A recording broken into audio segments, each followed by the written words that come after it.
I knew we weren't in a kosher restaurant, but I said, but anyway, next time, right, we'll do it better. The rest, I hope we cut out all the other stuff. And I hope everybody takes their orders and they should be up to speed.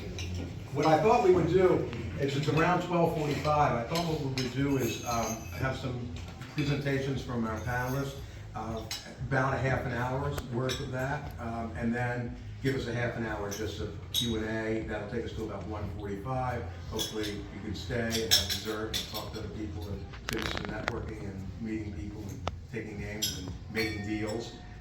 That would be great.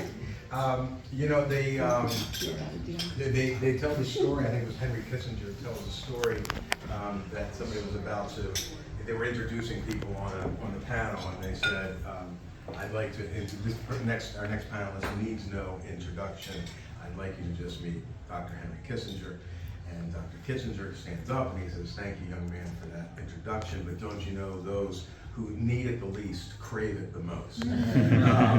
So with that joke in mind, I sent out to everybody the bios of our speakers. I will spare you the reading of them. Hopefully as you speak, you can reintroduce yourselves to folks with a little more depth. And then we'll go through why each person's here, what their role is in terms of where we are in fighting anti-Semitism and hate. And then we have a general discussion about some of the new things we're learning and other things that people are doing. So thanks, and I guess as we do that, your meals will come out, and we'll go from there. So I thought we would start with David Crystal. David, as you know, is the founder and CEO of Augeo. I met David through my good friend Jerome Krakow. David has been very helpful with JCCs in the Minneapolis and the Twin Cities area. When I was introduced to David, I was incredibly impressed with not just who he is and what he's doing for the Jewish people and his partner Ken Greer, but also what they were bringing to us in a new way, and I think it would be very, very helpful to this important fight. So David, without further ado, please tell us about Hennessy. Rather than a presentation, I actually have some notes, but to accentuate the young man part of the quote. Thank you, young man, for the introduction. So I'm David Crystal. I'm the co-founder. I'm actually the founder and CEO of one of, as I shared earlier, of an engagement platform technology company, for lack of a better characterization, that supports all kinds of the world's best companies, from Apple to Ernst & Young, to T-Mobile, to Verizon, to P&G. 100 of them, literally, in 180 countries globally. And so what we have launched with Emissary is a platform and a solution that we're going to talk about here right now that leverages technology that we spent many millions to build over a lot of years.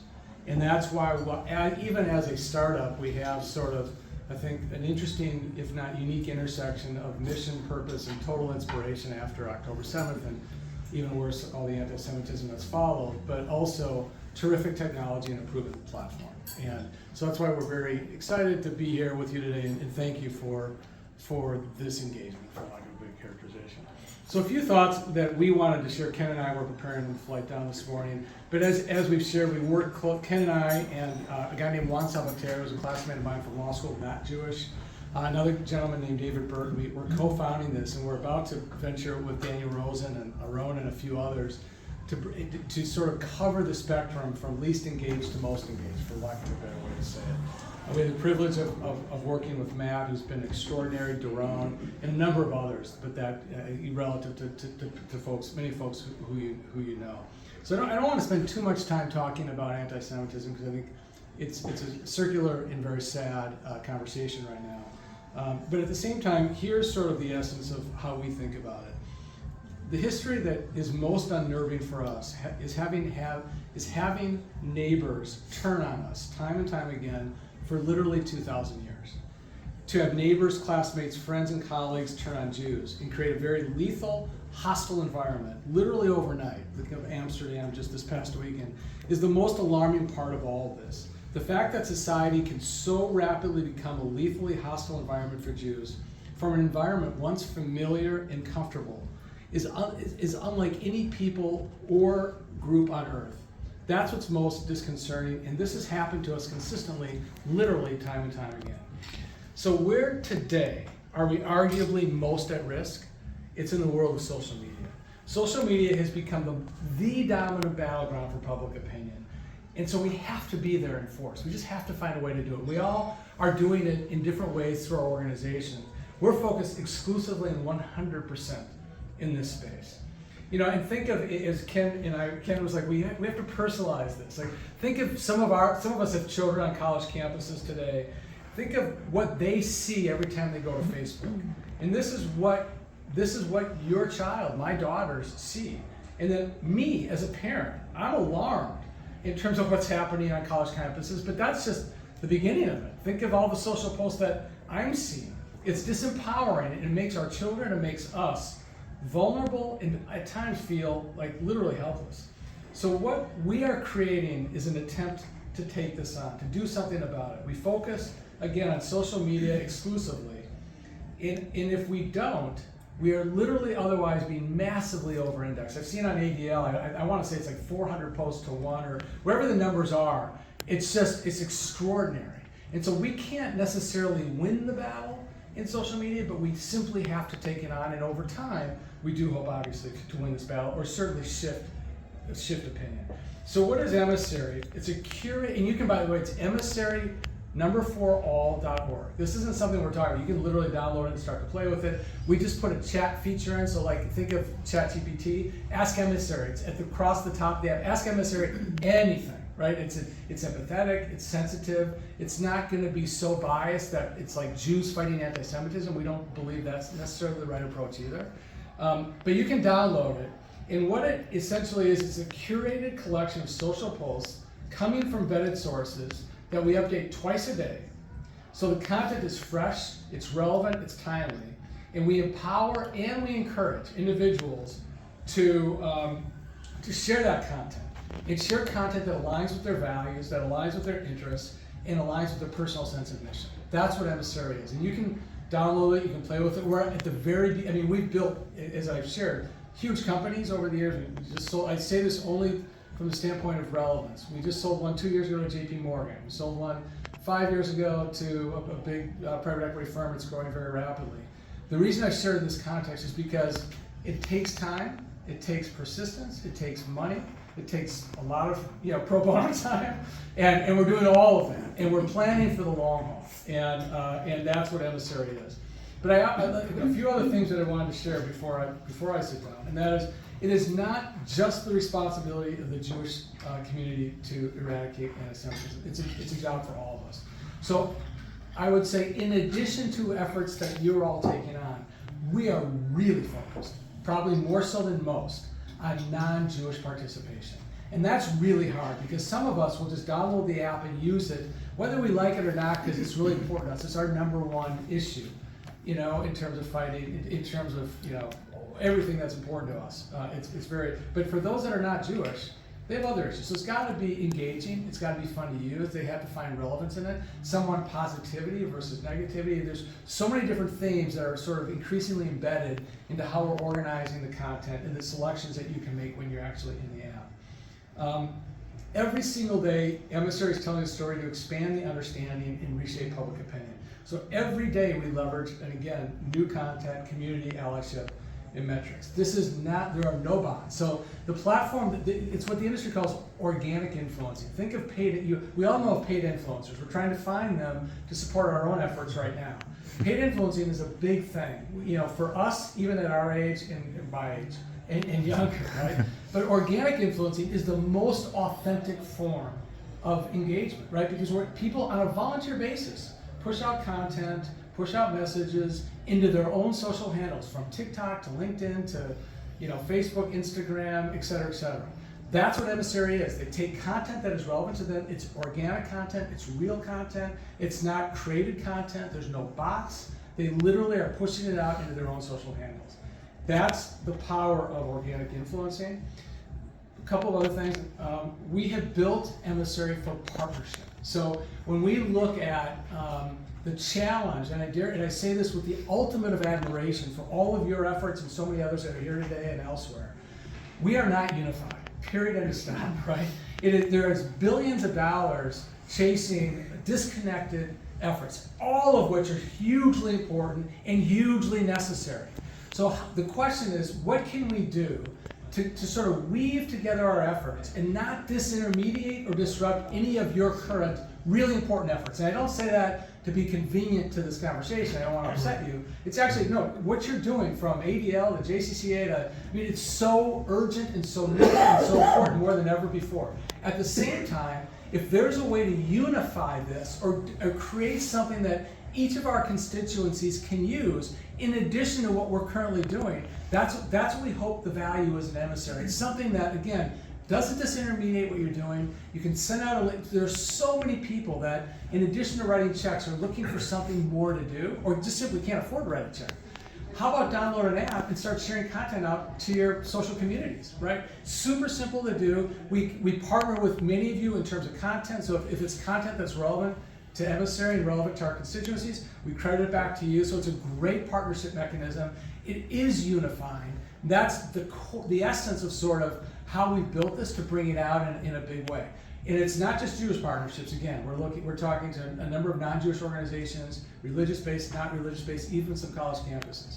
So we're on the front end of this, but the partnership part of it, in our view, is critical because it's something that we need as a community in ways that Qatar, the Muslim Brotherhood, and so many others have spent decades, formulating and organizing. Lastly, two other things. Lastly, when we think about the market gap, and this sort of summarizes this, there's no universal effective digital response system, and that's what we hope to build together with Daniel. There's disconnected individual, organizational, community efforts. There's so many people that want to help, but there's a lack of easy tools to do it, and there is a need for a scalable solution, and that's what we hope to be doing with Emissary.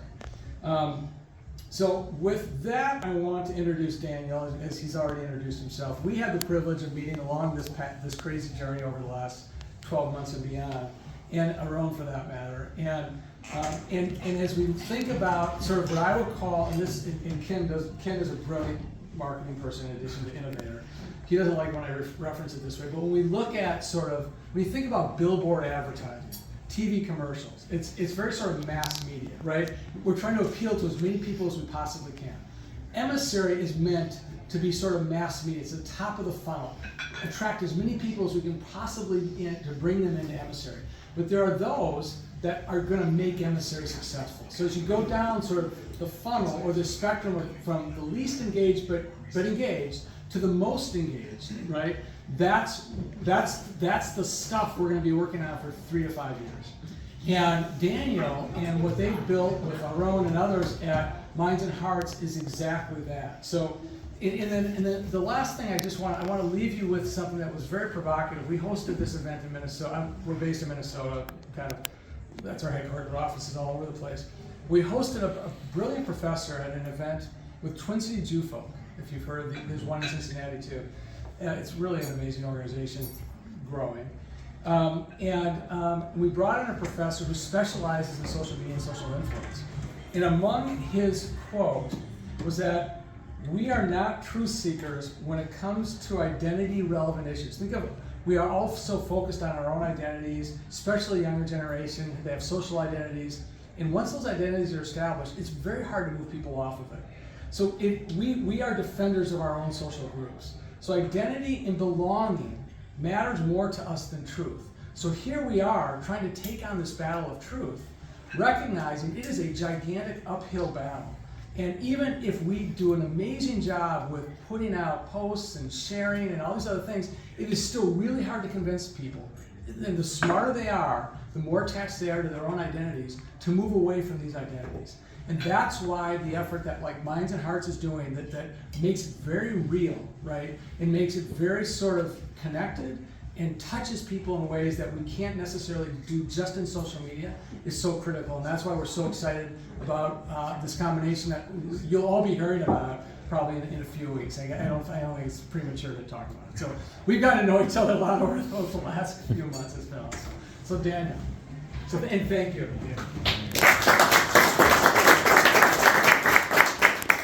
So I'm just going to add on to what Dave was saying and not take up too much time. First of all, thank again to Sandy because of Sandy that I got a chance to meet Dave and Ken, and so making those type of connections are just so key. And we feel that if we're ever going to be, when we are successful, it'll be because of the it will be because of the fact that we're working in one network in a coordinated way to be successful. And so that's super important. When we met, we understood that we both had the same vision. We both had the same understanding that social media is playing this key role. And so we come at it from different points, and we realize that together we kind of, in many ways, are completing the picture.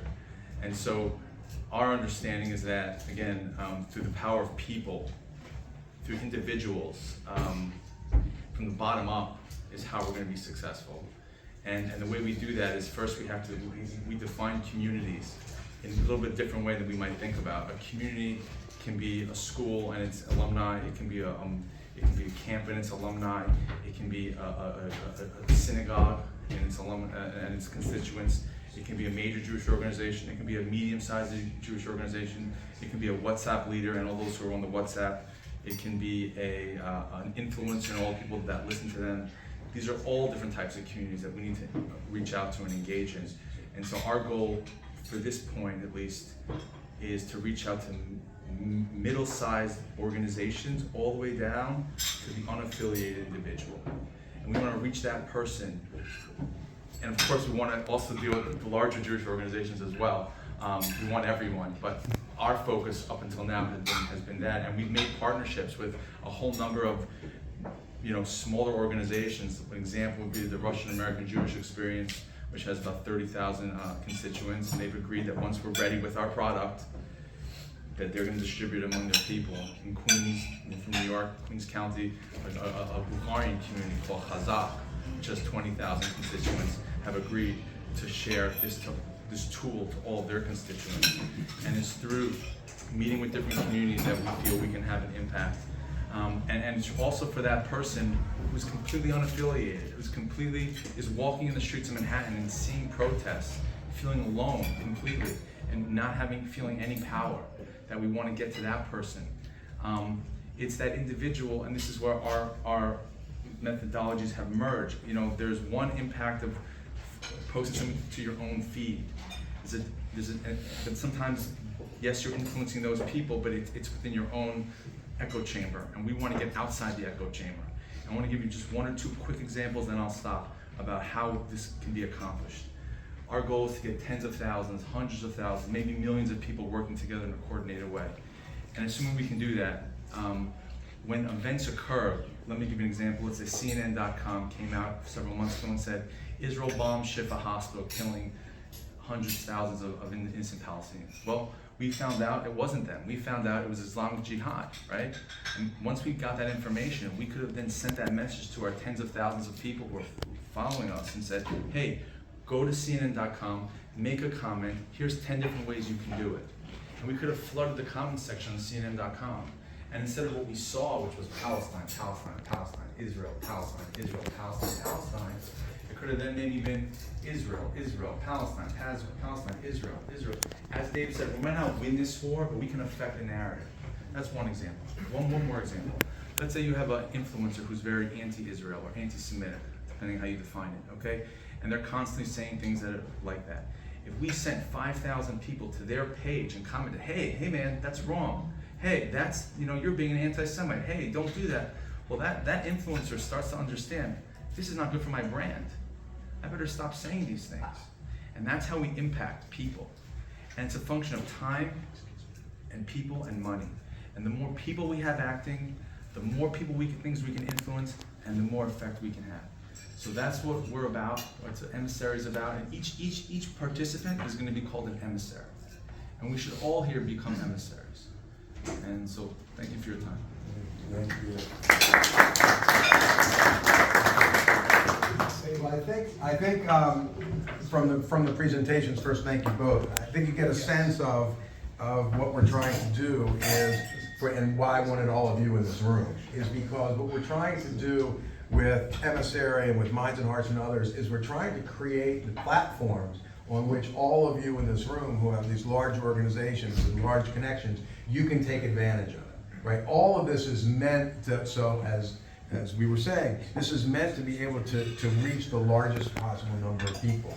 We're not gonna be able to reach the largest number of people if we all work in our own silos. We're just not. We can marginally increase our own audiences, but if we work together, then we can do that. And to David's point about not disintermediating, none of this, you don't need to lose 1 minute of your brand or your relationship